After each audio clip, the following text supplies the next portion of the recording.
আসসালামু আলাইকুম রহমতুল্লাহি ওবরাকাতুহ। আলহামদুলিল্লাহ রবিল আলমিন ওসলাত ওসালাম আলা আশরফিল আম্বিয়া ওয়াল মুরসালিন নবীনা মুহাম্মদ ওয়া আলা আলিহি ওয়া আসহাবিহি আজমাইন, আম্মা বাদ। নাস্তাগফিরুল্লাহ ওয়া নাতুবু ইলাইহি। আল্লাহুম্মা আনতা রব্বি লা ইলাহা ইল্লা আনত খালাকতানি ওয়া আনা আবদুকা ওয়া আনা আলা আহদিকা ওয়া ওয়াদিকা মাস্তাতা'তু আউযু বিকা মিন শাররি মা সানা'তু আবু'উ লাকা বিনি'মাতিকা আলাইয়া ওয়া আবু'উ লাকা বিযামবি ফাগফিরলি ফাইন্নাহু লা ইয়াগফিরুয যুনুবা ইল্লা আনত। আল্লাহুম্মা ইন্নী আউযু বিকা মিনাল বারাসি ওয়াল জুনুনি ওয়াল জুযামি ওয়া মিন সাইয়্যিল আসকাম। সুপ্রিয় দর্শক শ্রোতা, ভাই ও বোন, কাছে এবং দূরে, দেশে এবং প্রবাসী, যে যেখান থেকে আমাদের সঙ্গে আজকের এই করোনা বিষয়ক বিশেষ লাইভে যোগ দিয়েছেন, আপনাদের সকলকে আন্তরিক অভিনন্দন এবং মোবারকবাদ জানিয়ে শুরু করছি আজকের লাইভ। প্রিয় দর্শক, আপনারা জানেন আজকের লাইভটি বিশেষ একটি বিষয়কে কেন্দ্র করে, আর তা হলো আজ গোটা বিশ্ব করোনায় আক্রান্ত। করোনা ভাইরাস গোটা বিশ্বের মানুষের ঘুমকে প্রায় হারাম করে দিয়েছে, অস্থির এবং ব্যাকুল করে দিয়েছে সকলকে। এই ভাইরাসকে নিয়ে আমাদের নানা জিজ্ঞাসা আছে, নানা জানার বিষয় আছে, নানা ভুল ধারণা আছে, নানা বিভ্রান্তি ছড়ানো হচ্ছে। সবগুলো বিষয়কেই আমরা সংক্ষেপে হলেও ইনশাআল্লাহ বিদিনিল্লাহ টাচ করার চেষ্টা করব, যদি আল্লাহ সুবহানাহু ওয়া তাআলা তৌফিক দান করেন। প্রিয় দর্শক, আপনারা যার যতটুকু জানার প্রয়োজন মনে করেন সেটা আপনারা প্রশ্নে লিখবেন মন্তব্যের ঘরে। বাংলায় অত্যন্ত সংক্ষেপে পরিষ্কারভাবে আপনারা আপনাদের প্রশ্নগুলো পোস্ট করবেন মন্তব্যের ঘরে। আমরা ইনশাআল্লাহ ধারাবাহিকভাবে উত্তর দেওয়ার চেষ্টা করব। তবে আজকের লাইভে শুধুমাত্র করোনা বিষয়ক প্রশ্নগুলো দেওয়ার চেষ্টা করবেন। আর যারা আমাকে সেটে প্রশ্নগুলো দিবেন তারা অনুগ্রহ করে প্রশ্ন দেওয়ার সময় খেয়াল করবেন যাতে করে রিপিট না হয়, একই প্রশ্ন বারবার হতে পারে। এজন্য দেখে আমাকে প্রশ্নগুলো শিটে দেওয়ার চেষ্টা করবেন।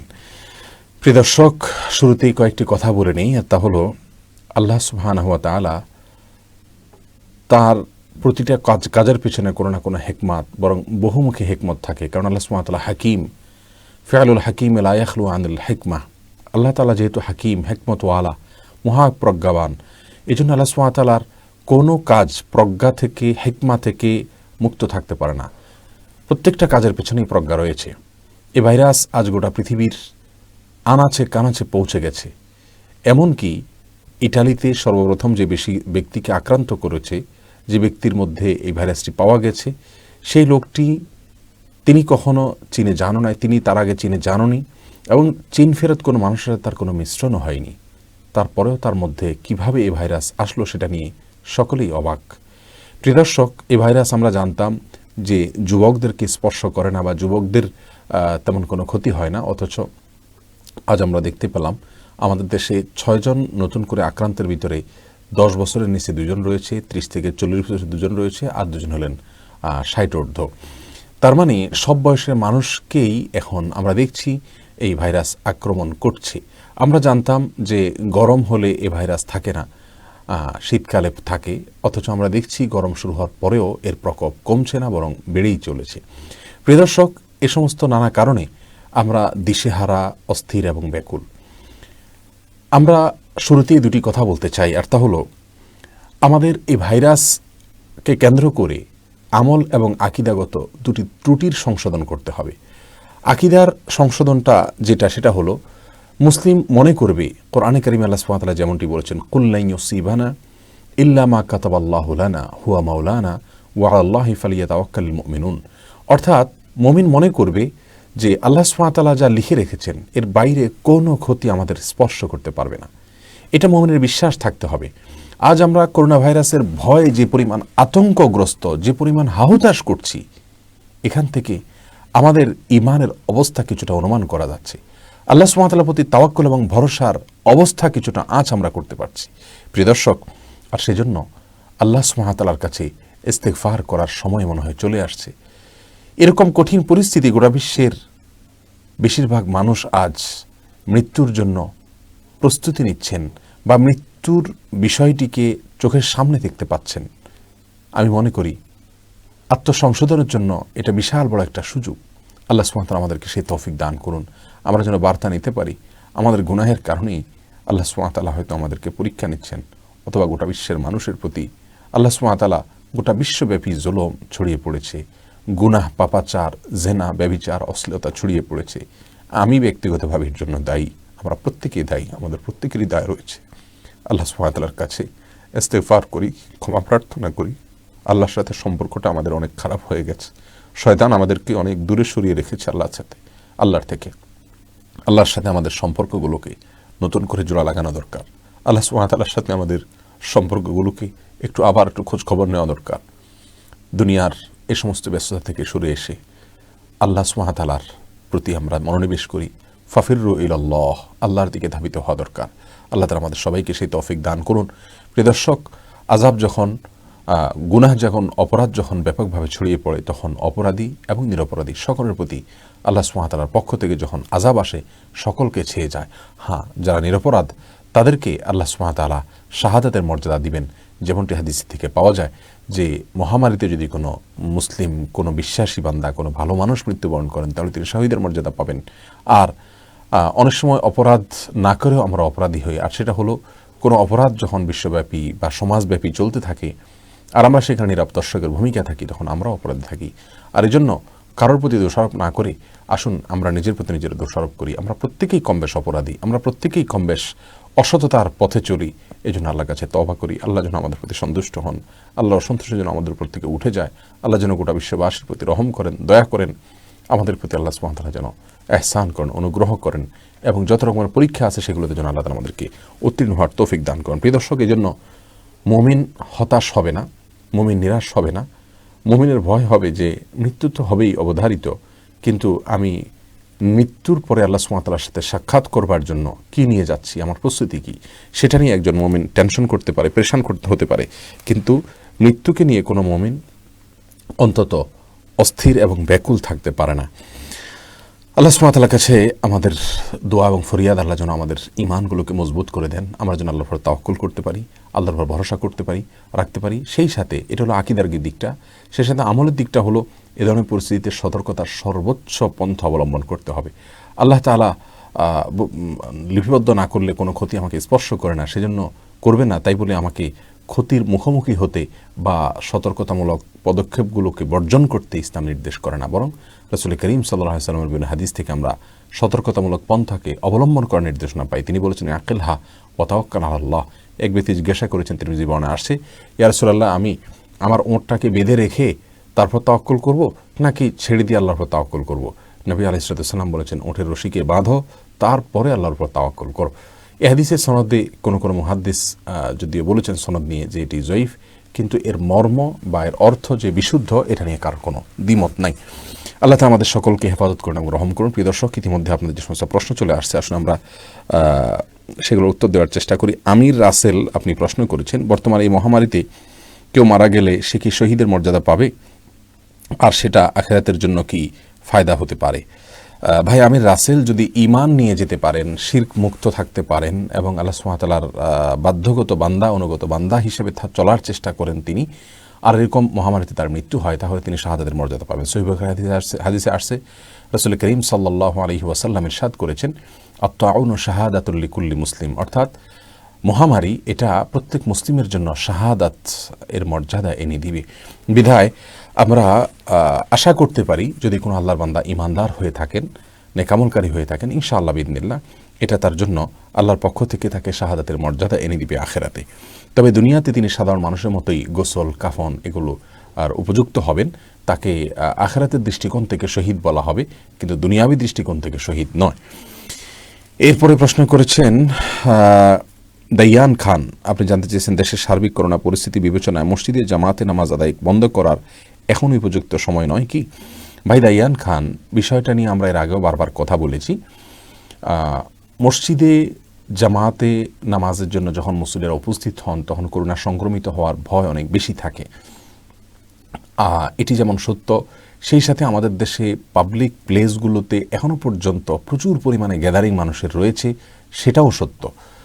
এখন পাবলিক প্লেসে অনেকে বাধ্য হয়ে, নিরুপায় হয়ে জীবনের প্রয়োজনে হয়তো যাচ্ছেন, আবার অনেকে না গেলেও পারেন তারপরেও যাচ্ছেন। তো যারা না গেলেও পারেন তারপরেও যাচ্ছেন, তারা ভুল করছেন, কিন্তু তাদের ভুলটাকে আমরা রেফারেন্স হিসাবে দিব না, বরং আমরা চিন্তা করব যে মসজিদে মানুষের উপস্থিতির মাধ্যমে এই রোগটি সংক্রমিত হওয়ার ভয় যেন কোনোভাবে না থাকে সেটা নিশ্চিত করা। প্রিয় দর্শক, আমরা অনেকে মনে করি মসজিদে বোধ হয় এই রোগ সংক্রমিত হবে না, আল্লাহর ঘরে গেলে আল্লাহ হেফাজত করবেন, নামাজ পড়লে আল্লাহ হেফাজত করবেন। আসলে এই বিষয়গুলো কি ইসলাম এভাবে আমাদেরকে বিবেচনা করতে বলে না, বরং ইসলাম বলে আমরা আল্লাহ সুবহানাহু ওয়া তাআলার প্রতি সম্পূর্ণ তাওয়াক্কুল এবং ভরসা রাখবো, কিন্তু তার আগে আমাকে দুনিয়ার যত আসবাব উপকরণ রয়েছে, সতর্কতা রয়েছে, সেগুলো অবলম্বন করতে হবে। মসজিদেও আল্লাহ সুবহানাহু ওয়া তাআলার ঘরে থাকা অবস্থাতেও আমাদেরকে বিপদ স্পর্শ করতে পারে। কোরআন হাদিসে কোথাও বলা হয়নি যে মসজিদে ঢুকলে আর কোনো বিপদ স্পর্শ করবে না। অতএব আমাদের সতর্কতা অবলম্বন করতে হবে।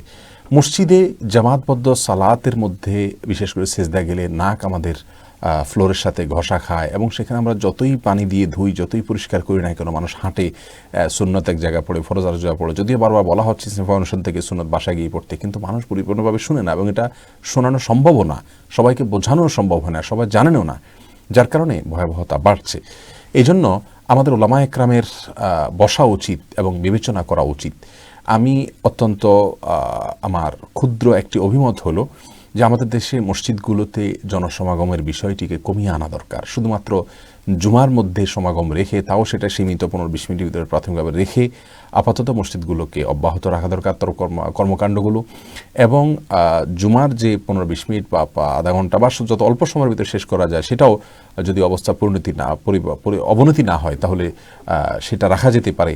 আর ওয়াক্তিয়া সালাতগুলো বাসায় পড়লে বড় কোনো অপরাধ হবে তা নয়। আমরা বুখারীর হাদিস দ্বারা জেনেছি আব্দুল্লাহ ইবনে আব্বাস, আব্দুল্লাহ ইবনে ওমর রাদিয়াল্লাহু তাআলা আনহু সহ সিনিয়র সাহাবীরা একাধিকবার তারা মানুষকে বৃষ্টিতে এবং ঠান্ডার সময় মসজিদে আজানের পরে বলেছেন বাসায় সালাত পড়ে নিতে।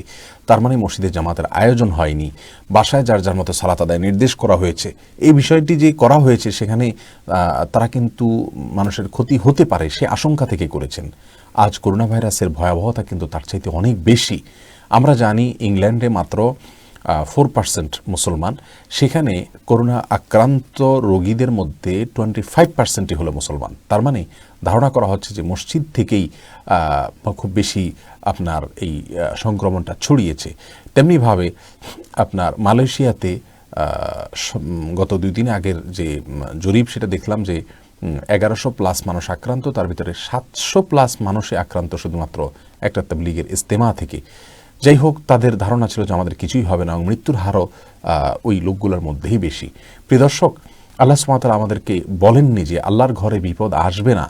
আপনি আল্লাহর ঘরে যদি ঢুকে সেখানে যদি বিদ্যুতের লাইনে হাত দেন, আপনাকে কারেন্টে স্পর্শ করবে এবং আপনি বিদ্যুতের শক খেয়ে মৃত্যুবরণ করতে পারেন। বিধায় এ সমস্ত দিক বিবেচনায় আমার মনে হয় উলামা ইকরামের সময় আসছে ইসলাম ফাউন্ডেশনে বসে দেশের চিকিৎসা বিজ্ঞানী বা গণস্বাস্থ্য বিশেষজ্ঞদের সাথে বসে একটা নির্দেশনা দেওয়া। আমার ক্ষুদ্র অভিমত আমি বললাম, আমার কথা দেশে কোনো পরিবর্তন আসবে যাবে না, এবং আমি এই কথা বলার কারণে আমাকে অনেকে হয়তো গালমন্দ করবেন, অনেকে হয়তো সমালোচনা করবেন, কিন্তু ভাইরা আমার, এগুলো করে আপনারা নিজের আমল নিজে নষ্ট করবেন। আমি শুধুমাত্র আল্লাহর জন্য আমার ক্ষুদ্র জ্ঞানের আলোকে আমি বলছি যে মসজিদে সালাতের বিষয়টিকে সীমিত করার চিন্তাভাবনা আমাদের করা উচিত খুব দ্রুততার সাথে। আর তা না হলে আল্লাহ না করুন ভয়াবহ পরিস্থিতি যদি বিরাজ হয়, তাহলে সেক্ষেত্রে আমাদের কারোরই সেটা কাম্য হবে না, আমাদের সকলের জন্য সেটা দুঃখজনক হবে। আল্লাহ তাআলা আমাদের সকলকে হেফাজত করুন এবং রক্ষা করুন। এরপরে আমি ব্যক্তিগতভাবে বাসায় সালাত পড়ছি, জুমার পর থেকে নিয়ে বাসায় সালাত পড়ছি, বাসায় জামাত করে আমার পরিবারের সাথে আমি সালাত আদায় করছি। সারা দেশের বিষয়ে ডিসিশন আমি দেওয়ার কেউ নই, তবে আমার মনে হয়েছে সময় হয়েছে উলামা ইকরামের খুব সিরিয়াসলি বিষয়টিকে বিবেচনা করার। আল্লাহ তৌফিক দান করুন। এরপরে যে প্রশ্নটি আমি দেখতে পাচ্ছি, আজিজুল করিম আপনি প্রশ্ন করেছেন, বর্তমান সময়ে আমরা ফরজ সালাত কোথায় আদা করা উচিত, যেহেতু করোনা রোগী আমাদের শহরে রয়েছে। যদি আপনি নিজে আক্রান্ত বা নিজে জ্বর অনুভব করেন তাহলে আপনার জন্য মসজিদে আসা জায়েজই হবে না। আর যদি আপনি মসজিদে গেলে আপনি ভয় হচ্ছে যে অন্যর মাধ্যমে আপনি সংক্রমিত হতে পারেন, তাহলে আপনি বাসায় সালাত আদায় করবেন এবং আপনাকে আল্লাহ তাআলা জামাত আদায় সওয়াব দান করবেন। কোনো সন্দেহ নাই, নবী সাল্লাল্লাহু আলাইহি ওয়াসাল্লাম বলেছেন যদি কেউ অসুস্থ হয় তাহলে অসুস্থ অবস্থায় যদি সে কোনো ইবাদত করতে না পারে অসুস্থতার কারণে, তাহলে সেক্ষেত্রে সুস্থ অবস্থায় সে ইবাদত করে যে পরিমাণ সওয়াব পেত সেই পরিমাণ সওয়াব সে পাবে। আর তাছাড়া জামাতে অনুপস্থিত থাকার যে ওজরগুলো গ্রহণযোগ্য রয়েছে তার ভিতরে একটা হলো ভয়। যদি আপনি সেখানে গেলে আপনাকে ওই রোগটা স্পর্শ করবে ভয়ের থাকে এবং সেটা প্রবল থাকে, তাহলে আপনার জন্য অবশ্যই অনুপস্থিত থাকা জায়েজ আছে।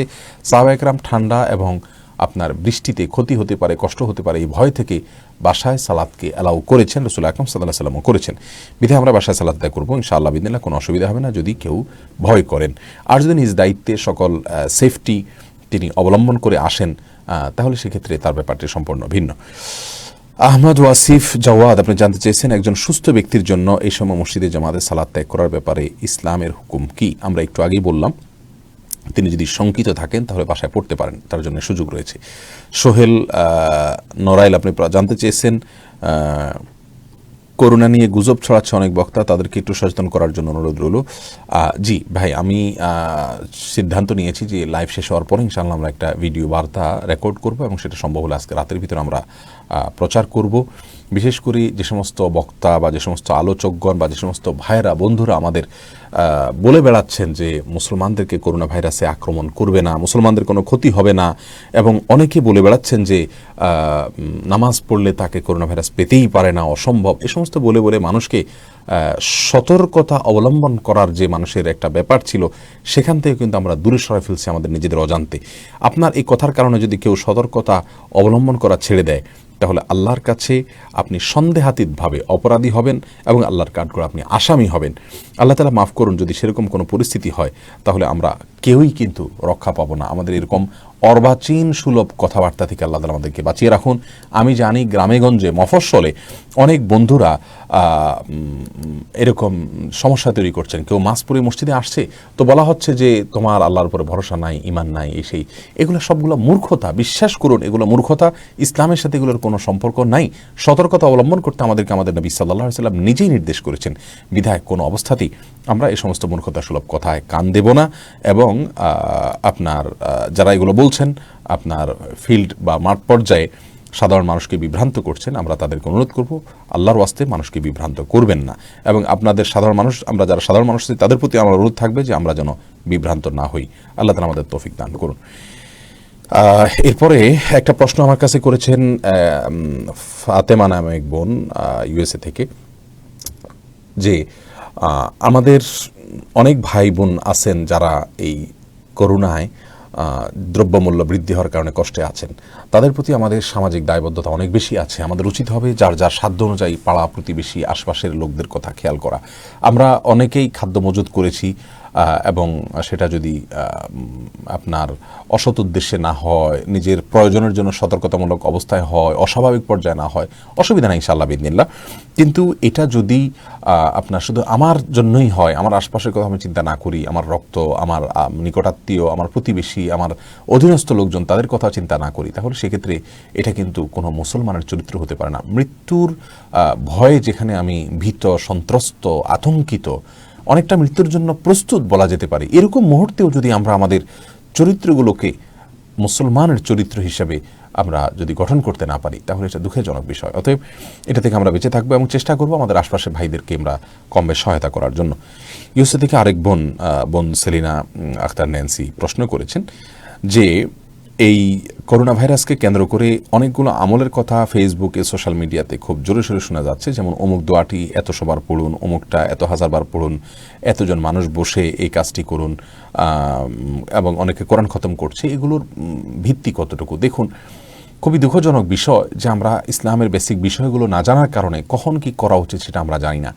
মনে রাখবেন, এরকম বিপদ আপদ দূর হওয়ার জন্য আমাদের জন্য রাসূল করিম সাল্লাল্লাহু আলাইহি ওয়াসাল্লামের সেখানে অনেকগুলো আমল আছে। সকাল সন্ধ্যার আমলগুলো আমরা করতে পারি, তারপরে যাই ইস্তেগফারের মাধ্যমে বিপদ দূর হয় সেগুলো করতে পারি। আরও অনেক সাধারণ দোয়া আছে যেগুলো আমরা বলেছি বিভিন্ন সময়ে, এগুলো আমরা করতে পারি।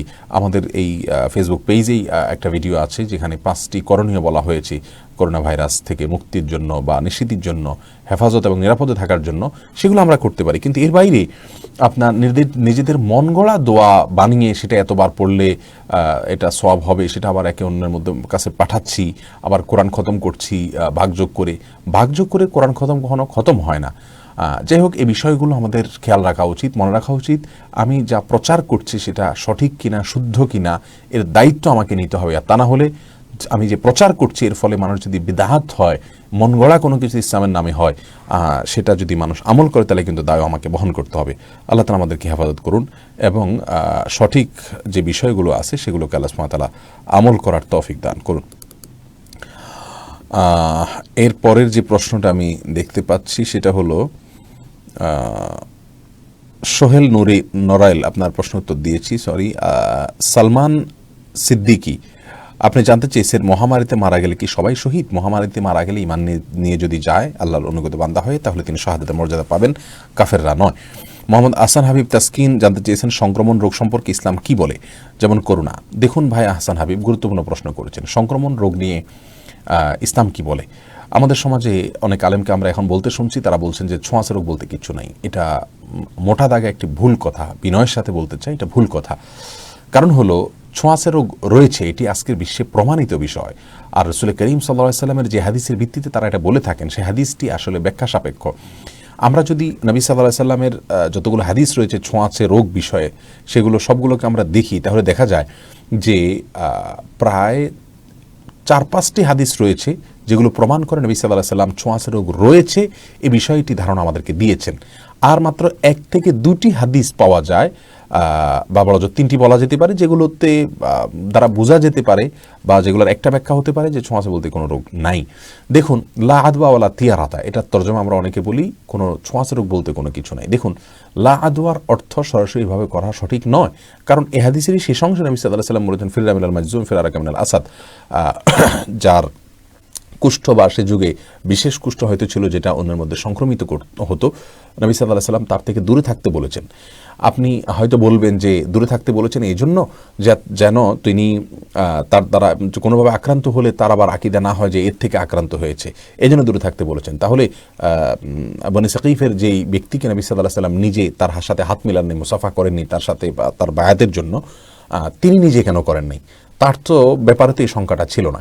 যাই হোক, বিশুদ্ধ কথা হলো সংক্রমণ হয়, তবে হ্যাঁ, নবী আলাইহিস সালাম লা আদওয়া যে বলেছেন এবং ওটার মালিককে যে বলেছেন যে ফামান জাররাবাল আউয়াল আও কামা কাল, এই যে কথা, এটা মূলত বলেছেন এই জন্য যে যাতে করে কেউ এটা মনে না করে যে রোগ সংক্রমিত হয়, এরকম রোগীর পাশে গেলেই সংক্রমিত হয়ে যাবে অন্যটি, এরকম যেন মনে না করে।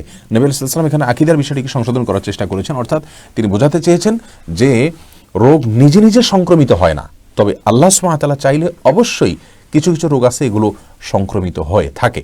আর এই জন্যই দেখা যায় যে অনেক রোগী আপনার যে রোগটা সংক্রমিত হয়, এরকম রোগে ভুক্তভোগী মানুষের সেবা শুশ্রূষা করার পরেও দেখা যায় তিনি সুস্থ আছেন। আবার দূরের লোককে দেখা গেল যে সে রোগ পেয়ে বসছে।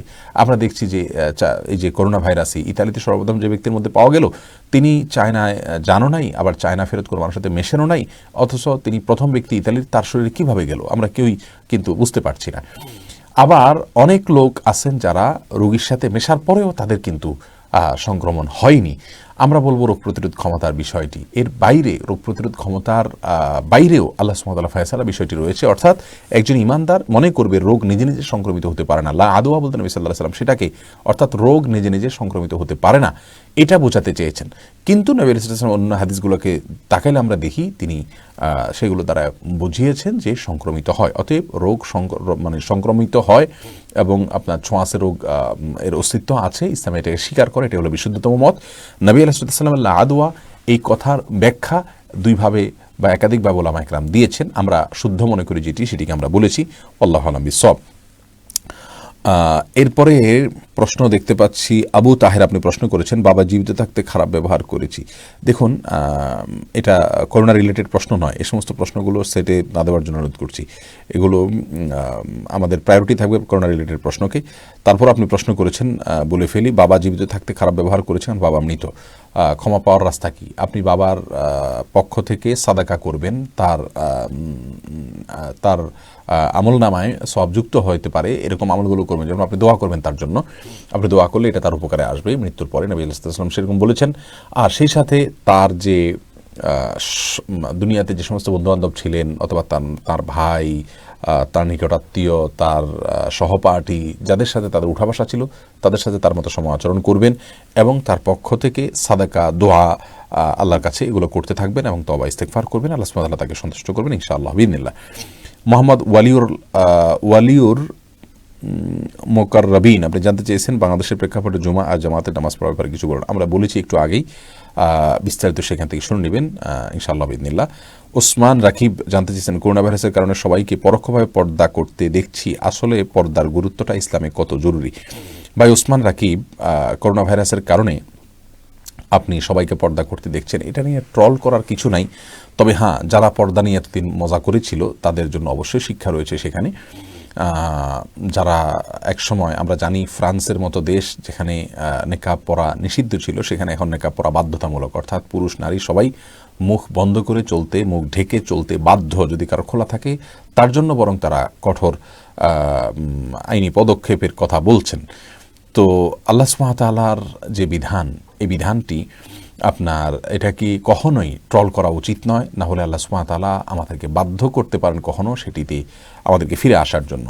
যাই হোক, এখন এই যে করোনা ভাইরাসের কারণে আমরা মাস্ক পরতে হচ্ছে, যা নারী পুরুষ সবাই করতে হচ্ছে। অতএব এটা নিয়ে মজা না করে আসুন আমরা ইস্তেগফার করি, তওবা করি, এবং যে সমস্ত ভাইরা পর্দা নিয়ে মজা করতেন বা তিরস্কার করতেন তাদের বিশেষভাবে আল্লাহর কাছে ক্ষমা প্রার্থনা করা উচিত। কারণ তারা নিজেরা এখন অনেকে পুরুষ হয়েও কিন্তু নারীদের মতো পর্দা করতে বাধ্য হচ্ছেন। নিঃসন্দেহে আল্লাহ সুবহানাহু ওয়া তাআলার এর ভিতরে কোনো না কোনো হিকমা লুকায়িত আছে, আমরা যদি সেটা শিক্ষা হিসাবে গ্রহণ করতে পারি। শারমিন স্বামী জানতে চেয়েছেন এই মুহূর্তে আমরা কি কি আমল করতে পারি। খুবই গুরুত্বপূর্ণ প্রশ্ন বোন শারমিন স্বামী। আমরা একাকী নির্জনে যারা বাসায় আছি, অনেকে আছি টেলিভিশন মুভি দেখে, সোশ্যাল মিডিয়া ঘেটে ঘেটে সেখানে বসে থেকে বুধ হয়ে পড়ে থেকে আমরা সময় নষ্ট করছি। প্লিজ এভাবে করবেন না। এই সময়টা আমাদের বড় কঠিন সময়, আমাদের জন্য আল্লাহ সুবহানাহু ওয়া তাআলার নৈকট্য অর্জনের জন্য। আমি প্রথম পরামর্শ দিব এই টাইমটাতে ইস্তেগফার করার জন্য। তওবা, গুনাহ থেকে ফিরে আসা, সব ধরনের গুনাহ থেকে ফিরে আসা এবং আল্লাহর কাছে ক্ষমা প্রার্থনা করা। একটা একটা গুনাহের কথা মনে করে আমাদের আচরণগত গুনাহ, আমাদের আর্থিক লেনদেন সম্পর্কিত গুনাহ, আমাদের উপার্জন সংশ্লিষ্ট গুনাহ, আমাদের ইবাদতের ত্রুটি সংশ্লিষ্ট গুনাহ, পর্দা সংশ্লিষ্ট গুনাহ, চোখের গুনাহ, হাতের গুনাহ, মুখের গুনাহ, যত প্রকার অপরাধ হতে পারে এই সমস্ত কবিরা সগীরা সমস্ত অপরাধগুলোকে নিয়ে চিন্তা করা, ভাবনা করা এবং খুব বেশি বেশি সেগুলো মনে করে আল্লাহর কাছে চোখের পানি ফেলে মাপ চাওয়া যে আল্লাহ এই বিপর্যয়ের পেছনে আমারও দায় আছে। জহারাল ফাসাদু ফিল বাররি ওয়াল বাহরি বিমা কাসাবাত আইদিন নাস, জলে স্থলে যত ব্যত্যয় দেখা দিয়েছে, যত ফাসাদ সৃষ্টি হয়েছে, এগুলো মানুষের হাতের কামাই।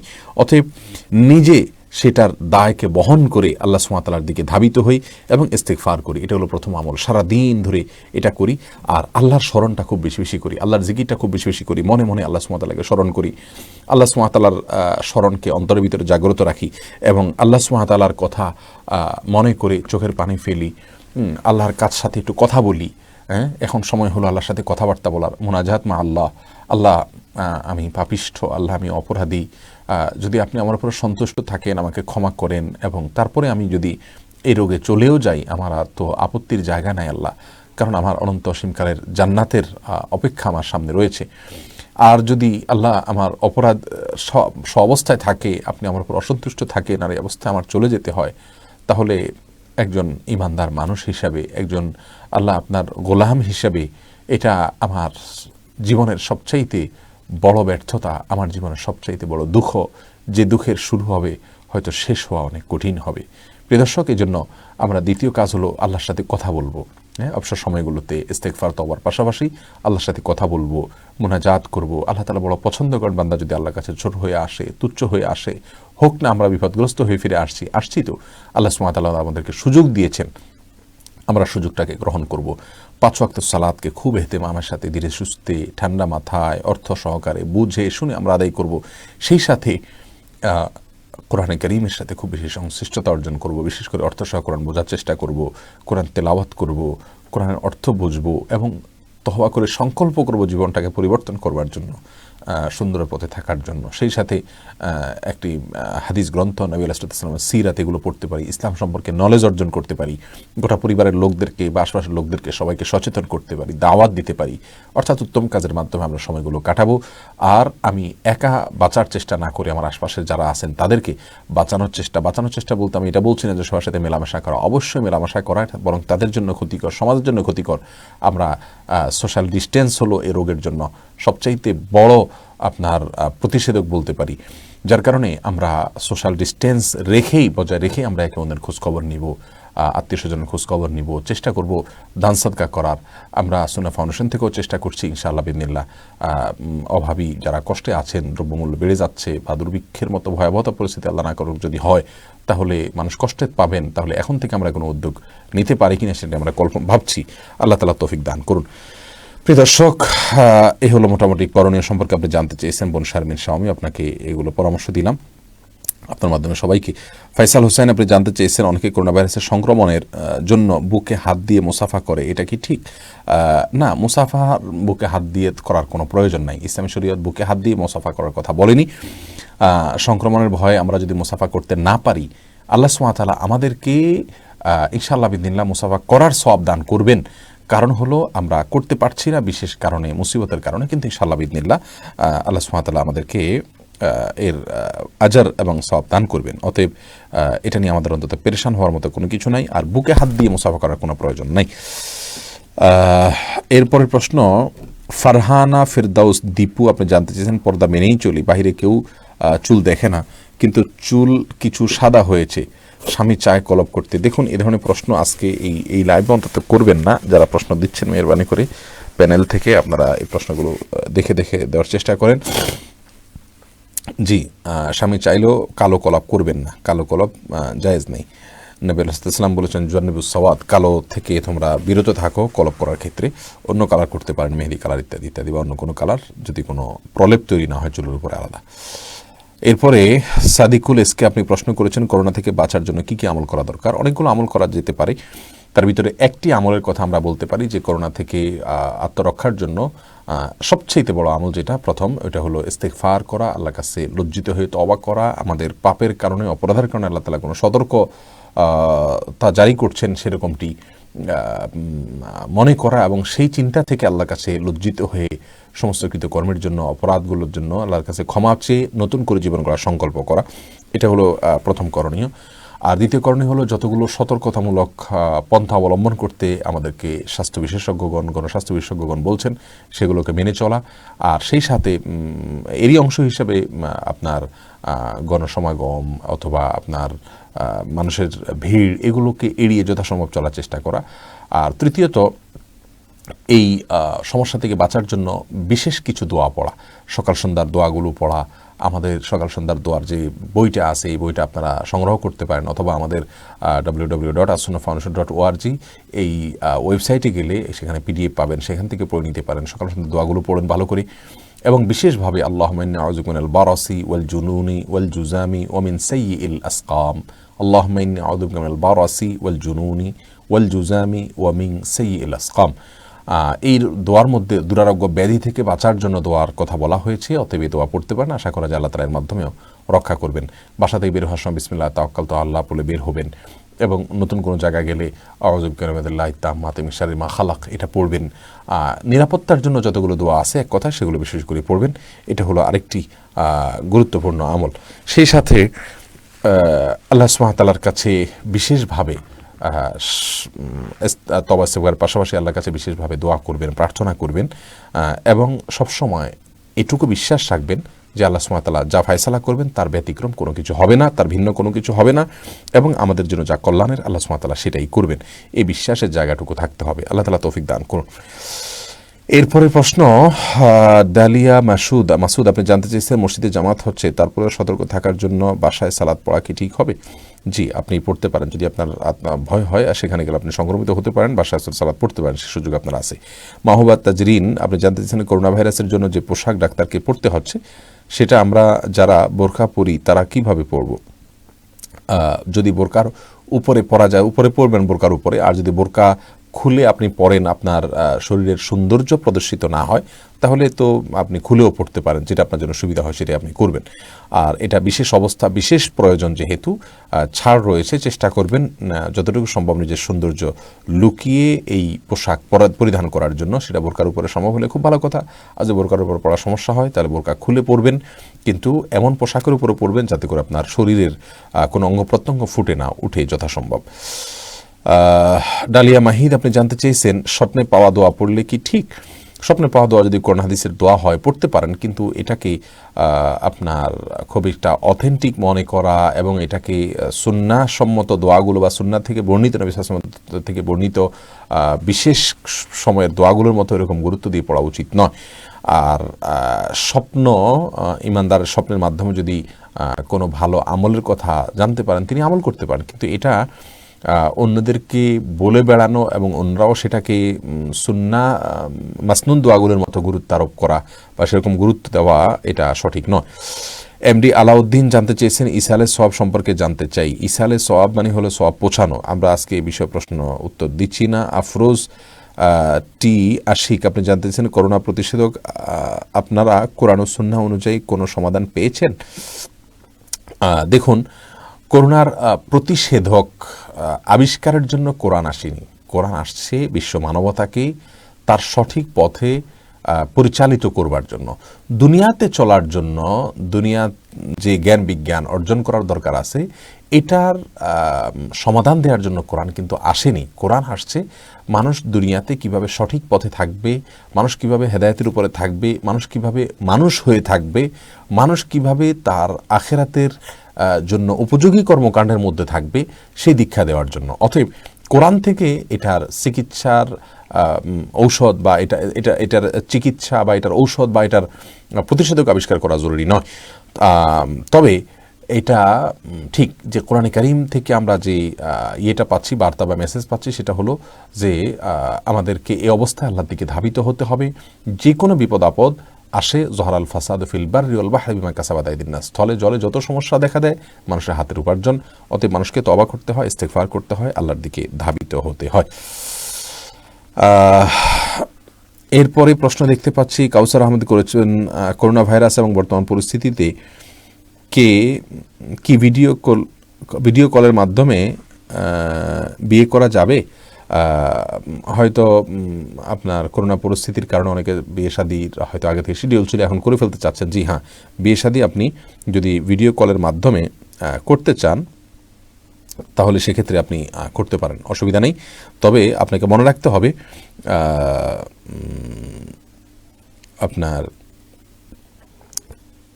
ভিডিও কলের মাধ্যমে বিয়ে করার সঠিক পদ্ধতি হলো আপনি একজনকে অভিভাবক, একজনকে উকিল হিসাবে নিয়োগ দিবেন। অর্থাৎ আপনি বিদেশে আছেন, মেয়ে দেশে কথার কথা, অথবা মেয়ে বিদেশে ছেলে দেশে, তাহলে মেয়ের কাছে আসেন এমন কাউকে অভিভাবক বানাবেন যে অমুকের মেয়ে অমুককে আপনি আমার সাথে বিয়ে দিয়ে দেন। তিনি বলবেন আমি অমুকের প্রতিনিধি হিসাবে বিয়ের প্রস্তাব করছি বা কবুল করছি, এর মাধ্যমে বিয়ে হয়ে যাবে ইনশাআল্লাহ বিইذনিল্লাহ। এরপরে শাহ আলম প্রশ্ন করেছেন আমার ইমামতিতে আমার স্ত্রী ও 3 কন্যা নিয়ে বাসায় জামাত করা যাবে কিনা? হ্যাঁ, যাবে। আপনি ইমামতি করবেন, তবে আপনার স্ত্রী কন্যারা আপনার পেছনে দাঁড়াবেন, পাশাপাশি দাঁড়াবেন না, তারা পেছনে দাঁড়াবেন, আপনি তাদের ইমামতি করে জামাত করতে পারবেন, অসুবিধা নেই।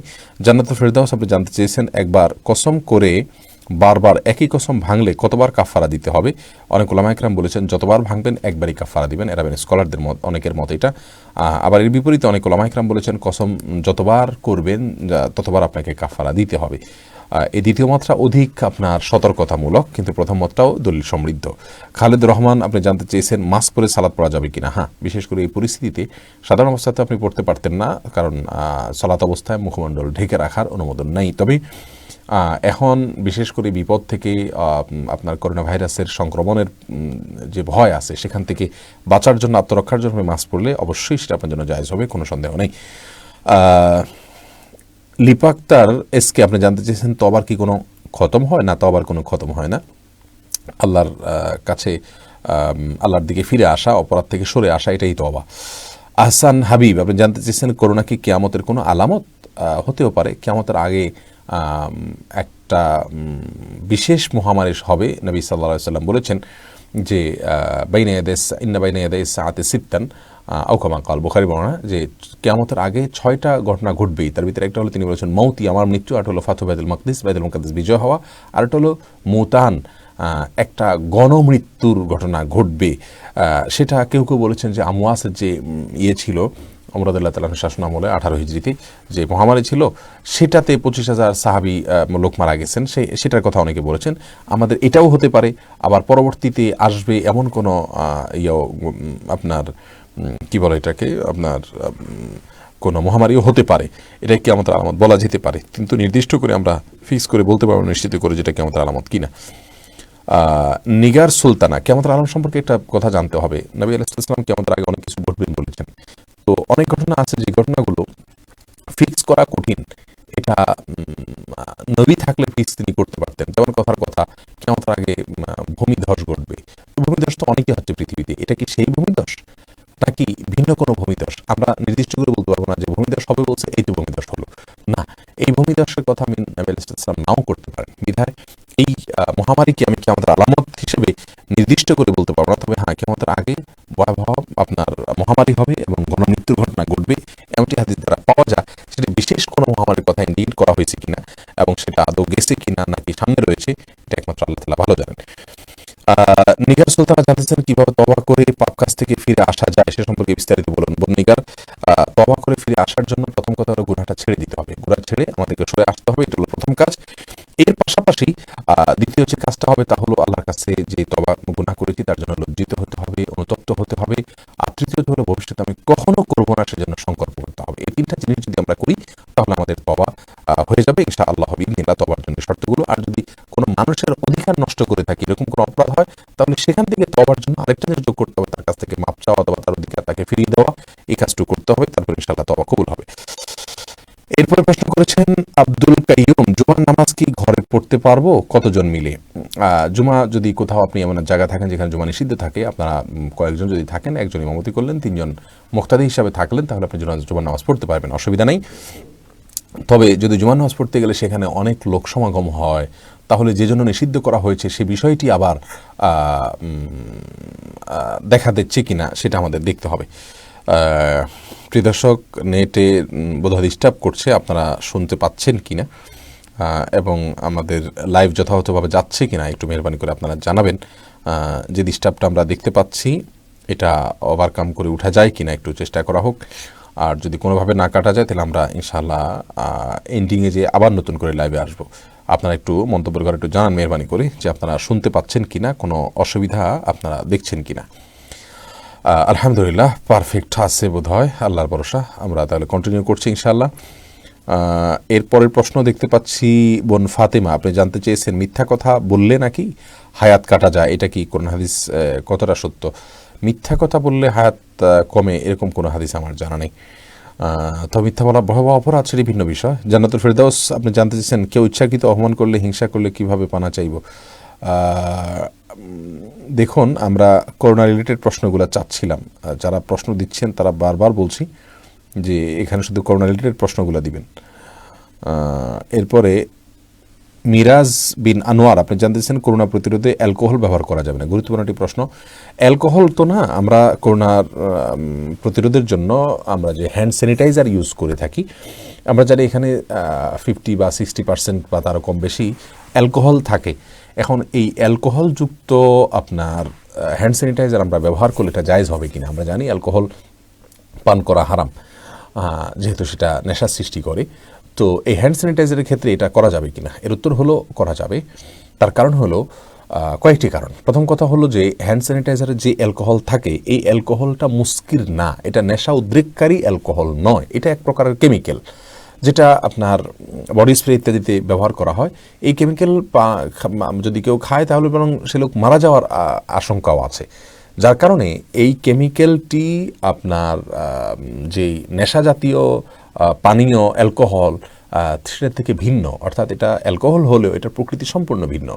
আর মুস্কির যদি হয়, নেশা জাতীয় হয়, যেটা খাইলে নেশা সৃষ্টি করবে, সেটা হলো হারাম। যার কারণে এই অ্যালকোহল যদি থাকে সেটাতে আপনার ঔষধ হিসাবে ব্যবহার করা তো অসুবিধা নেই, এটা হলো প্রথম কথা। দ্বিতীয় কথা হলো যদি কথার কথা ধরেও নেই যে এখানে সেই অ্যালকোহলটাই আছে যেটা পান করলে আপনার নেশা সৃষ্টি করে, তারপর এটা ব্যবহার করা যাবে এই জন্য যে এটা ঔষধ হিসেবে ব্যবহার করছেন, আর আপনার জন্য ইমার্জেন্সি আওয়ারে এর চাইতে ভালো কোনো বিকল্প আর নাই।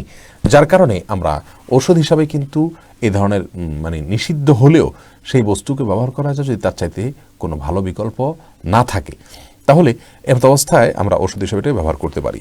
আর আরবিয়ান স্কলাররা অবশ্য ভিন্ন কথা বলেন, তারা বলেন যে মদ বা নেশা জাতীয় দ্রব্য এটা খাওয়া হারাম, পান করা হারাম, সেটা ঠিক আছে, কিন্তু যে জিনিস পান করা বা খাওয়া হারাম সেটা বাই ডিফল্ট নাপাক হওয়া, অপবিত্র হওয়া কোনো জরুরি না। কথার কথা আমি 10 টাকা চুরি করে আনলাম, এই টাকাটা আমার ভোগ করা আমার জন্য হারাম, কিন্তু তাই বলে টাচ করলে আমার নাপাক হয়ে যাবো আমি, ব্যাপারটা সেরকম না। ওনারা বলেন যে যখন মদ হারাম হয়েছিল, সাহাবিরা মদের যে ভাঁড় আপনার মাটির মটকা ইত্যাদিতে ছিল, সেগুলো তারা রাস্তায় ফেলে দিয়েছিলেন আল্লাহ সুবহানাহু ওয়া তাআলার নিষিদ্ধের কারণে। তো তখন রাস্তায় মদের বেশ ছড়াছড়ি ছিল এবং ভেসে ছিল মদে পুরো রাস্তা। আপনার রাস্তায় আপনার বৃষ্টির পানির মতো মদ ছড়িয়ে পড়েছিল এবং গোটা রাস্তাব্যাপী এই মদগুলো ছিল, গড়িয়ে পড়েছে। তো যদি নাপাক হতো তাহলে সাহাবীরা মুসলমানদের চলাচলের পথে সেটা ফেলতেন না। এই সমস্ত যুক্তি দেখি আর স্কলারদের অনেকেই বলেন যে যদি এখানে সেই অ্যালকোহলটা থাকেও কথার কথা, তারপরও হারাম হবে না, কারণ এটা নাপাক নয়। আর চতুর্থত কথা হলো যে অ্যালকোহল যেটা থাকে সেটা বাষ্প হয়ে আসলে উড়ে যায়, অতএব এটা থাকে না, যেহেতু থাকে না অতএব এটি হারাম হওয়ার কথা নয়। সর্বসাকুল্যে এই হ্যান্ড স্যানিটাইজার ব্যবহার করা জায়েজ ইনশাআল্লাহু বিইذনিল্লাহ। এরপরে প্রশ্ন মোহাম্মদ শাহরিয়ার আপনি করেছেন, কালোজিরা দিয়ে কি করোনা চিকিৎসা করা সম্ভব? কিভাবে কালোজিরা সেবন করা সুন্নাহ? হ্যাঁ ভাই, কালোজিরা সম্পর্কে নবী আলাইহিস সালাম বলেছেন, আল হাব্বাতুস সাউদা শিফাউন লিকুল্লি দা ইল্লাল মারদ আও ইল্লাস সাম, অর্থাৎ মৃত্যু ছাড়া সব রোগের ঔষধের ভূমিকাতে দেয় কালোজিরা। অতএব এই কালোজিরা এটা আমরা খেতে পারি করোনা ভাইরাসের সংক্রমণ থেকে বাঁচার জন্য।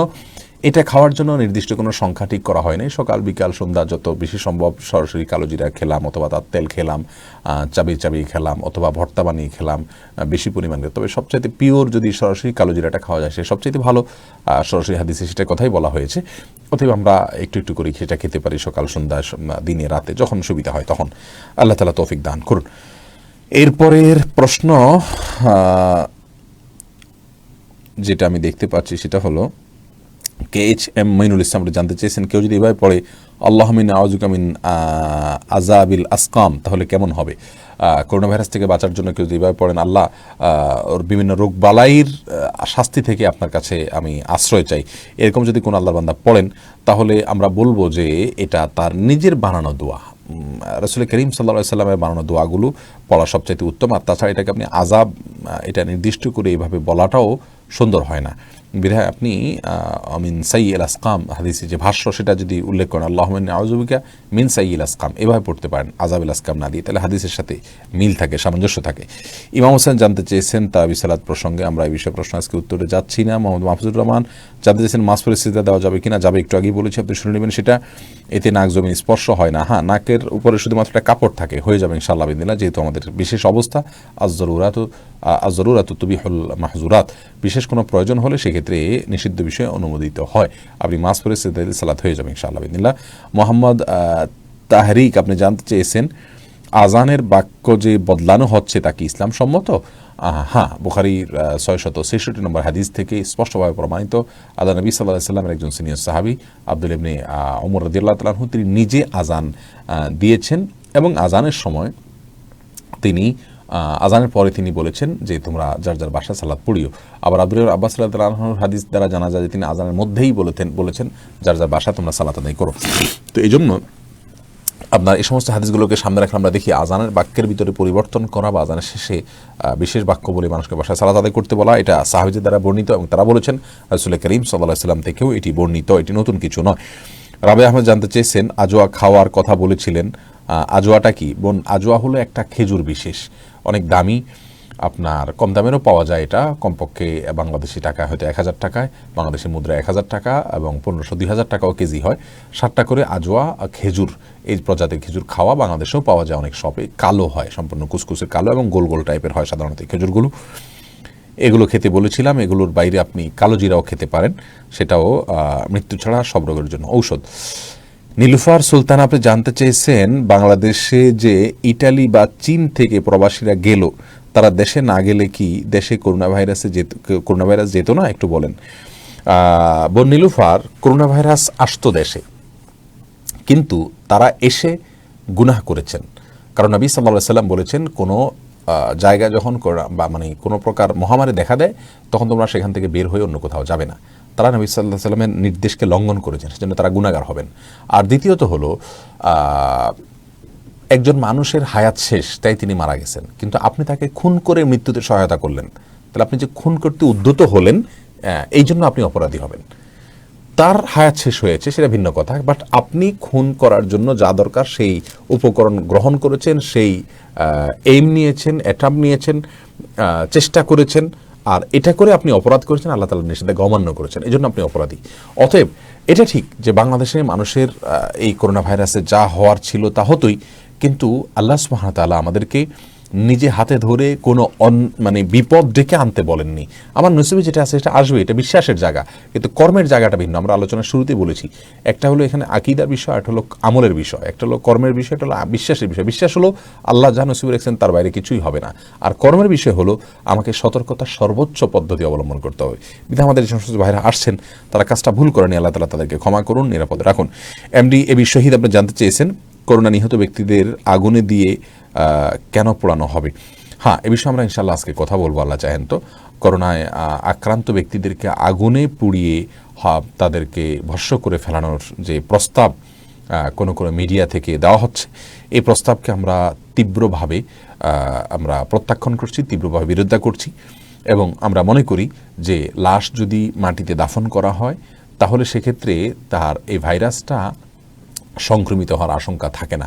এটাই আমরা সংশ্লিষ্ট বিষয় বিশেষজ্ঞদের কাছ থেকে নিশ্চিত করেছি, জেনেছি। অতএব যারা মনে করেন যে আগুনে পুড়িয়ে ভস্ম করে ফেলতে হবে, তারা বৈজ্ঞানিক কোনো ব্যাখ্যা প্রমাণ করতে পারেন নাই যে করোনা ভাইরাসটি অন্তত মানুষকে মাটির নিচে দাফন করলে, চাপা দিলেও তারপরেও তার প্রভাব মাটি ভেদ করে উপরে আসে, এরকম কোনো বিষয় তারা প্রমাণ করতে পারেননি। বিধায় এটাকে আমরা অবশ্যই তীব্র বিরোধিতা করি, এবং এ বিষয়ে আমরা ইনশাল্লাহ আগামীকালকে আশা করছি কোনো একটা ভিডিওতে আমরা বিস্তারিত বলবো। এরপরে নূর আলা নূর আপনি আইডি থেকে প্রশ্ন করেছেন, বর্তমানে মুসাফাহা করা কতটুকু ঠিক হবে। না, মুসাফা করলে যদি আপনার আশঙ্কা হয় যে কোনো প্রকার সমস্যা হতে পারে, আপনার মুসাফা করলে যদি মনে হয় যে আপনি করোনায় আক্রান্ত হতে পারেন, তাহলে সেক্ষেত্রে আপনার জন্য মুসাফা করা উচিত হবে না, আপনার জন্য মুসাফা করা সঠিক হবে না। বরং আপনার জন্য উচিত হবে সতর্কতামূলকভাবে এই সুন্নাহটা পরিহার করা। কারণ কোনো সুন্নাহের উপর আমল করতে গিয়ে যদি কোনো বিপদের সম্মুখীন হন আপনি, এবং বিপদটা অনেকখানি প্রায় নিশ্চিত বলা যেতে পারে বা প্রবল সম্ভাবনা থাকে, তাহলে সেক্ষেত্রে আপনার জন্য সেই সুন্নাহ বর্জন করাই বরং উচিত এবং উত্তম। বিশেষ করে এখানে আপনার নিজের বিষয় নয়, আপনার দ্বারা অন্য কেউ ক্ষতিগ্রস্ত হওয়ার আশঙ্কা আছে, এরকম জায়গাতে অবশ্যই আপনার জন্য মুসাফা না করে থাকাই উচিত।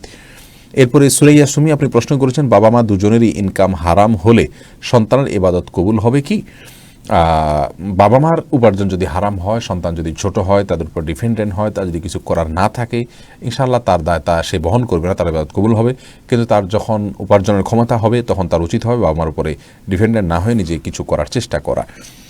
এরপরে নাবিল শাহরিয়ার আপনি প্রশ্ন করেছেন, করোনা ভাইরাসের কারণে শহর থেকে গ্রামে যাওয়া যাবে কি না। আত্মরক্ষার জন্য যে গ্রামে গেলে বাঁচবো, শহরে শুরু হয়ে গেছে, এই উদ্দেশ্যে যদি হয় তাহলে জায়েজ হবে না। আর যদি শহরে ব্যাপকভাবে শুরু হওয়ার আগেই আপনি গ্রামে চলে গেছেন, আপনার জন্য গ্রামটা উপযোগী সেজন্য, তাহলে সেটা ভিন্ন কথা। রেজাউল করিম টপু আপনি জানতে চেয়েছেন, আল্লাহর নাম কিংবা রোগ মুক্তির দোয়াগুলো বাসায় কিংবা গেটে ঝুলিয়ে রাখলে কি বিদআত হবে। ঝুলিয়ে কেন রাখবেন, যদি স্মরণ রাখার জন্য করেন অসুবিধা নেই। নীল আকাশে গল্প আপনি আইডি থেকে প্রশ্ন করেছেন, করোনা আক্রান্ত লাশ কবরস্থান করা বিজ্ঞানসম্মত নয় কি। আমি তো বিজ্ঞানের ছাত্র নই, তবে এটা অবৈজ্ঞানিক এরকম কোনো কিছু এখনও পর্যন্ত আমার কাছে আসেনি। অতএব যারা এটা বিরোধিতা করছেন, আমরা তাদের তীব্র বিরোধিতা করছি। অন্তত ওলামা ইকরামের সাথে পরামর্শ ছাড়া তারা মুসলিম সংখ্যাগরিষ্ঠ এই দেশে তারা এই ধরনের লাশ পুড়িয়ে ফেলানোর মতো কথা বলছেন। আমরা মনে করছি এটা তাদের হঠকারিতামূলক বক্তব্য, আমরা এর তীব্রভাবে এর প্রতিবাদ করছি। সুবহান বাবু আপনি জানতে চেয়েছেন, করোনায় মৃত ব্যক্তির সৎকার ও জানাজা পড়তে অনীহা বা ভয় পায়, প্লিজ কিছু বলতেন। এই বিষয়ে আমরা একটা ভিডিও রিলিজ করেছি আমাদের পেজে, আপনি সেটা দেখে নেবেন মেহরবানি করে। আলী মোহাম্মদ কাদের আপনি জানতে চেয়েছেন, গুজবে বিশ্বাস করা যাবে কি না, এটা খেলে করোনা আসবে না, এসব গুজবে বিশ্বাস করা যাবে কি না। না, এই সমস্ত গুজবে কোনোভাবে বিশ্বাস করা যাবে না। এগুলো যারা করছেন তারা আমাদের ক্ষতি করছেন বরং। এস এম মেহেদি আপনি জানতেছেন করোনা নিয়ে সামাজিক যোগাযোগের মাধ্যমে খুব বেশি সরকারের সমালোচনা করতে দেখা যাচ্ছে, এগুলো করলে কি গুনাহ হবে? সরকারের যদি ত্রুটি থাকে সেটা সমালোচনা করা যেতে পারে, কারণ সরকার নিজেই সেটা করার সুযোগ দিয়েছে, অনুমতি দিয়েছে। আমি যদি আপনাকে বলি আমার সমালোচনা করে আপনি করতে পারেন, সাংবিধানিকভাবে আমাদের সংবিধান এর আলোকেই কিন্তু সরকারের সমালোচনা করার অনুমোদন রয়েছে, যার কারণে সেটা গীবত হবে না যদি সেটা অশ্লীল ভাষায় না হয়, খারাপ কোনো ভাষা যেন আমরা ব্যবহার না করি এবং মিথ্যা না হয়, তাহলে সেক্ষেত্রে গঠনমূলকভাবে সমালোচনা হতে পারে। এটা দোষের কোনো কিছু নয়, তবে আমরা এটাকেই যেন মূল বানিয়ে নেই। এস এম মেহেদি আপনি জানতে চেয়েছেন, আপনার প্রশ্ন উত্তর গেল। এইচ এম মাসুম বিল্লাহ আপনি জানতে চেয়েছেন প্রতি 100 বছর পর পর এরকম মহামারী আসে, এটাকে ঠিক এটা কাকতালীয়ভাবে দেখে যাচ্ছি আমরা যে গত প্রত্যেক শতাব্দীতে বড় বড় মহামারী আসছে একটা করে, কিন্তু আপনার কোরআন হাদিস থেকে এরকম কোনো কিছু আমাদেরকে নির্দেশ করে না যে প্রতি 100 বছর পরে এইভাবে আসবেই অবধারিত, এরকম কোনো কিছু আমরা জানি না। মনিয়া আক্তার মন আপনি জানতে চাইছেন করোনা নিহত ব্যক্তিদের মাটি না দিয়ে আগুনে পোড়ানোটা কতটা যৌক্তিক? দেখুন, এ বিষয়ে আমরা একটু আগে কথা বলেছি, আর ইনশাআল্লাহ আগামীকালকে আমরা বিষয়ে ভিডিও আপলোড করবো আল্লাহ চাহেন তো। আল্লাহর উপর ভরসা আইডি থেকে প্রশ্ন করেছেন, এ সময় আমি আমার বাবা মা ও আমার স্ত্রী একসাথে নামাজ পড়তে পারবো কি না? হ্যাঁ পারবেন। পুরুষ যিনি তিনি ইমামতি করবেন, তিনি সামনে দাঁড়াবেন, আর মহিলারা পেছনে দাঁড়াবেন, পাশাপাশি দাঁড়াবেন না, একই লাইনে দাঁড়াবেন না, বাস তাতে ইনশাআল্লাহ হয়ে যাবে। আব্বাসউদ্দিন জানতে চেয়েছেন বাসায় সালাত আদায় করলে কি আজান দিতে হবে? দেখুন, আপনি যদি নিয়ম করে আজান করেন, সালাত আদায় করেন সেখানে 5 ওয়াক্ত, এবং আশপাশ থেকে কেউ শরীক হওয়ার মতো থাকে তাহলে আজান দিতে পারেন, আর না হলে শুধু একামত দিবেন, একামত দিয়ে সালাত আদায় করবেন। আফজালুজ্জামান সাজু জানতে চেয়েছেন আমার এলাকায় করোনা রোগ বিস্তার করে এমন অবস্থায় আমার আত্মীয় কেউ মারা গেলে আর তাতে কি দেখতে না গেলে কোনো গুনাহ হবে? দেখতে গেলে যদি আপনার ক্ষতি এবং আপনার মাধ্যমে সমাজের মানুষের মধ্যে ছড়িয়ে পড়ার ভয় থাকে তাহলে আপনি দেখতে না যাওয়ার কারণে গুনাহ হবে না ইনশাআল্লাহ বিইذনিল্লাহ। তবে নিরাপত্তার ভিতরে থেকে যতটুকু সম্ভব যদি ততটুকু আপনি চেষ্টা করেন দেখতে যাওয়ার, আমার মনে হয় না আপনার জন্য সেটা আপনার বিশেষ কোনো ক্ষতির কারণ হবে। যদি আপনি নিরাপত্তার বিষয়টা নিশ্চিত করেন, ডাক্তারদের পরামর্শ নিয়ে দেখতে যেতে পারেন, সেটা আপনার জন্য ভালো। কিন্তু যদি আপনি ডাক্তারদের পরামর্শ দেয় যে না আপনি গেলে আপনার এবং আপনার মাধ্যমে অন্যদের ক্ষতি হতে পারে, তাহলে আপনি না গেলে কোনো গুনাহ হবে না ইনশাআল্লাহ। শাকির চৌধুরী সবির আপনি জানতে চেয়েছেন পঙ্গপালের বিষয়ে কিছু বলুন, বর্তমানে তো সেটা অনেক বড় বিপদ হয়ে আসছে। ভাই শাকির, আসলে আমাদের পাপের কারণে, আমাদের গুনাহের কারণেই হয়তো এগুলো আমাদের প্রাপ্য হয়ে গেছে। এই করোনা ভাইরাসের শুরুর দিকেও আমার দৃষ্টিভঙ্গিটা এভাবে ছিল না। আমি এখন মনে করছি যে এটা আল্লাহ সুবহানাহু ওয়া তাআলার পক্ষ থেকে একটা বিশেষ বড় বার্তা আমাদের সংশোধনের জন্য, আল্লাহর অবাধ্যদের শাস্তির জন্য, আল্লাহর প্রিয় বান্দাদেরকে পরীক্ষা করবার জন্য। অতএব আমাদের তওবা করা উচিত, আল্লাহর দিকে রুজু হওয়া উচিত। আমরা দেখতে পাচ্ছি যে এটা নিয়ে যেতে না যেতে বা এটার আগে থেকেই পঙ্গপালের একটা উপদ্রব দেখা দিচ্ছে এবং বিশ্বের অনেক দেশে আস্তে আস্তে এটা ছড়িয়ে পড়ছে। আশঙ্কা করা হচ্ছে আমাদের এদিকেও চলে আসার। আল্লাহ তাআলা আমাদেরকে রহম করুক এবং হেফাজত করুন। লাকি নূর লাকি আপনি জানেন করোনার মৃত্যুর পর যে জানাজা দেয়া হয় না, সে এবারে কিছু বলেন। জানাজা না দেওয়াটা দুঃখজনক। কেন জানাজা দেওয়া হবে না? যারা দাফন করবে তারা 2-4 জন মিলে হলেও জানাজা দিবে। জানাজা দেওয়া ছাড়া যদি দাফন করা হয় তাহলে পুরো সমাজের মানুষ গুনাহগার হবে, কারণ এটা ফরজে কিফায়া এবং এ ব্যাপারে কোনো প্রকার আমাদের গাফিলতি করা উচিত হবে না, বরং এটা গুনাহগার হব আমরা সবাই। কারণ জানাজাতে অনেক লোক শরীক হওয়া যদি রিস্কি হয়, হবে না অনেক লোক শরীক, কিন্তু তাই বলে জানাজা দিবে না, ব্যাপারটা সেরকম যেন না হয়। ইমরান হাসানা জানিয়েছেন করোনা ভাইরাসের সময় পরপর 2টি জুমা এর সালাত পড়তে না পারলে কি আল্লাহ মোহর মেরে দিবেন? না ভাই, যে হাদিস মুসনাদ আহমদের রয়েছে যে পরপর 2টি জুমা যদি কেউ সালাত আদায় না করে তাহলে তার অন্তরে মোহর মেরে দেওয়া হয়, এটা স্বাভাবিক অবস্থাতে যদি কেউ এটা করে অলসতাবশত তার জন্য। কিন্তু যে ব্যক্তি করোনা ভাইরাসের কারণে এরকম বিশেষ মুহূর্তে বিপদগ্রস্ত জুমার আয়োজনে নিষিদ্ধ রাষ্ট্র থেকে, তার তো এটা নিজের হাতের মধ্যে নেই। লা ইউকাল্লিফুল্লাহু নাফসান ইল্লা উসআহা, আল্লাহ তাআলা মানুষের সাধ্যের বাইরে কোনো কিছু নির্দেশ করেন না, বিধায় তার অন্তরে মোহর মারা হবে না ইনশাআল্লাহ। ফালিকা জান্নাত পিউলি আপনি জানতেছেন করোনায় আক্রান্ত হয়ে মৃত্যু হলে জানাজা ছাড়া যদি কবর দেওয়া হয় তবে কি শহীদের মর্যাদা পাওয়া যাবে? হ্যাঁ, শহীদি মর্যাদার সাথে জানাজার সম্পর্ক না। একটা কথা মনে রাখবেন, কোনো আল্লাহর বান্দা, কোনো আল্লাহর বান্দি যদি দুনিয়া থেকে চলে যান করোনা ভাইরাসের আক্রমণের কারণে, এবং তিনি যদি জানাজা না পান, তার হারাবার কিছু নাই। জানাজা দেওয়া তো জীবিতদের কর্তব্য, জীবিতরা তারা জানাজা না দিলে তারা গুনাহগার হবে, কিন্তু যিনি চলে যাচ্ছেন তার এখানে লসের কোনো বিষয় নয়। আল্লাহ সুবহানাহু ওয়া তাআলার কাছে তিনি যদি ইমানদার অবস্থা মৃত্যুবরণ করে থাকেন, তিনি শাহাদাতের মর্যাদা পাবেন, তার মর্যাদায় কোনো প্রকার ত্রুটি হবে না ইনশাআল্লাহ বিইذনিল্লাহ। এরপরে প্রশ্ন করেছেন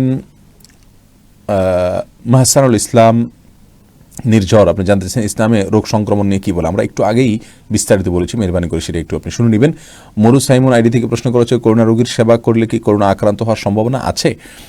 দেখুন, চিকিৎসা বিজ্ঞানীরা যদি বলেন যে না, তার সেবা করার জন্য কাছে থাকা যাবে না, অন্তত এ বিষয়ে প্রশিক্ষণপ্রাপ্তরা ছাড়া অন্যরা থাকবেন না, তাহলে আমাদের জন্য কাছে যাওয়াটা উচিত হবে না। তবে হ্যাঁ, যে কোনো রোগীর সেবা করলেই সওয়াব হয়। এক্ষেত্রে রোগীর কাছে গেলে যদি আপনার রোগীর রোগটাকে আপনি বহন করে অন্যদের জন্য ক্ষতির কারণ হতে পারেন এরকম সম্ভাবনা থাকে, তাহলে সেক্ষেত্রে তার সেবার উদ্দেশ্যে কাছে না গিয়ে যেভাবে দূর থেকে সেবা করা যায় তার সেই চেষ্টাটা করবেন ইনশাআল্লাহ। সেবার মানেই হলো কাছেই যেতে হবে, ব্যাপারটা কিন্তু সেরকম না। এরপরে প্রশ্ন করেছেন মিসবাহ হক, আপনি জানেন করোনা পরিস্থিতিতে বেশি বেশি খাবার মজুদ বিষয়ে কিছু বলেন। হ্যাঁ, গুরুত্বপূর্ণ একটি প্রশ্ন আপনি করেছেন।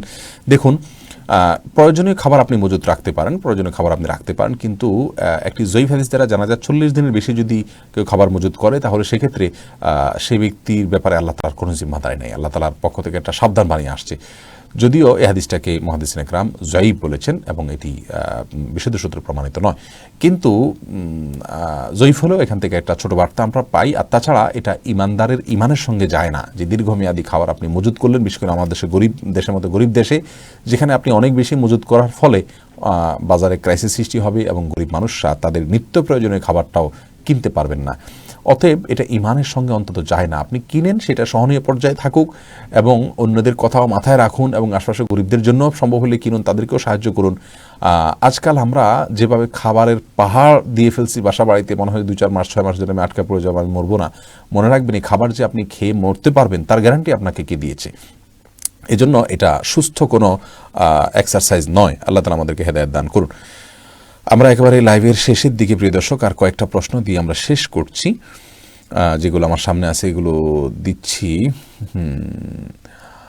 নুসরাত জাহান মিমি জানতে চেয়েছেন ইসলামের আলোকে করোনা থেকে কীভাবে মুক্তি লাভ করবো, একটু আগে বলেছি। আর তাছাড়া আমাদের এই পেজে 5টা করণীয় আছে, সেগুলো শুনবেন ইনশাআল্লাহ। হাসিব ইব্রাহিম জানতে চেয়েছেন করোনা রোগীর জানাজার ব্যাপারে কিছু বলেন, গায়বানা জানাজা কি? হ্যাঁ, সুন্দর কথা বলেছেন। যাদের জানাজা পড়তে পারেননি বা জানাজা হয়নি, অভিভাবকরা যদি জানাজা মিস করে থাকেন তাহলে তারা গায়বানা জানাজা পড়তে পারেন, বিশেষ করে তার জানাজা যদি না হয় তাহলে জানাজা আপনি পড়তে পারবেন। হেদায়েত আল ফারাবি জানতে চেয়েছেন, একজন বলেছে আল্লাহ কাউকে যদি রোগ না দেয় তাহলে সচেতন কেন হব? এটা তার মূর্খতা। নবী সাল্লাল্লাহু আলাইহি ওয়াসাল্লাম রোগ হওয়ার আগে থেকে সচেতন হতে বলেছেন আমাদেরকে। নীলা মাহবুব জানতে চেয়েছেন স্বামী স্ত্রীকে একসাথে নামাজ পড়তে পারবো? হ্যাঁ, স্বামীর সামনে থাকবেন, স্ত্রীর পিছিয়ে থাকবেন। মেসবাহ মাসুম জানতে চেয়েছেন নিরাপত্তার জন্য সব নামাজ ঘরে পড়ি কিন্তু মসজিদে জামাত হয়, আমি ঘরে পড়লে নামাজ হবে কিনা? হয়ে যাবে আপনার ইনশাআল্লাহ, বিশেষ পরিস্থিতির কারণে আপনার ওজোর আছে, সেজন্য ওজোরের কারণে জায়েজ আছে। কাজী শফিকুল ইসলাম মামুন জানতে চেয়েছেন আমার স্ত্রী মেয়ের স্কুল বন্ধ হওয়ার কারণে গ্রামের বাড়িতে গেছেন, এখন কি সে ইচ্ছা করলে ঢাকায় আসতে পারবে? হ্যাঁ, যদি আপনি প্রয়োজন মনে করেন আসার, আপনি তো এখানে ঢাকায় ব্যাপক হারে মহামারী প্রবেশ শুরু হয়নি, যদি ব্যাপক হারে মহামারী শুরু হয় তাহলে সেখানে প্রবেশ করা ঠিক হবে না, হাদিসে নিষেধ আছে। সর্বশেষ যে প্রশ্নের উত্তর দিচ্ছি, এমডি শাহরিয়ার শাফি সাহেব, আপনি জানতে চেয়েছেন আমার আম্মু আর আমি কি একসাথে জামাতে নামাজ পড়তে পারি? হ্যাঁ, আপনি সামনে দাঁড়িয়ে ইমামতি করবেন, আপনার আম্মু আপনার পিছনে দাঁড়িয়ে মুক্তাদি হবেন, জামাতে সালাত আদায় করতে পারবেন ইনশাআল্লাহ বিদিনা। প্রিয় দর্শক, আজকে তাহলে এখানে বিদায় নিচ্ছি। 1 ঘন্টার বেশি সময় আপনাদের সাথে লাইভে ছিলাম, চেষ্টা করেছি আপনাদের প্রশ্নগুলোর উত্তর দেওয়ার জন্য। ইনশাআল্লাহ বিদিনিল্লাহ আমরা আবারও আগামী শুক্রবারে তো আমাদের নিয়মিত যে প্রশ্নোত্তরের লাইভ সেটা তো থাকছেই, এছাড়াও যদি আরও আপনারা প্রয়োজন মনে করেন জানাবেন, তাহলে ইনশাআল্লাহ আমরা আবারও লাইভে থাকবো আপনাদের প্রশ্ন উত্তর দেওয়ার জন্য। আল্লাহ তাআলা আমাদের সবাইকে নিরাপদে রাখুন, সুস্থ রাখুন, স্বাভাবিক অবস্থায় রাখুন, সবচেয়ে বড় কথা হলো ঈমানের সাথে রাখুন এবং আল্লাহ তাআলার ফয়সালাকে মেনে নেওয়ার মতো শক্তিশালী ঈমান আল্লাহ তাআলা আমাদের সবাইকে দান করুন। ওয়া আখিরু দাওয়ানা আলহামদুলিল্লাহি রাব্বিল আলামিন। আসসালামু আলাইকুম ওয়া রাহমাতুল্লাহি ওয়া বারাকাতুহু।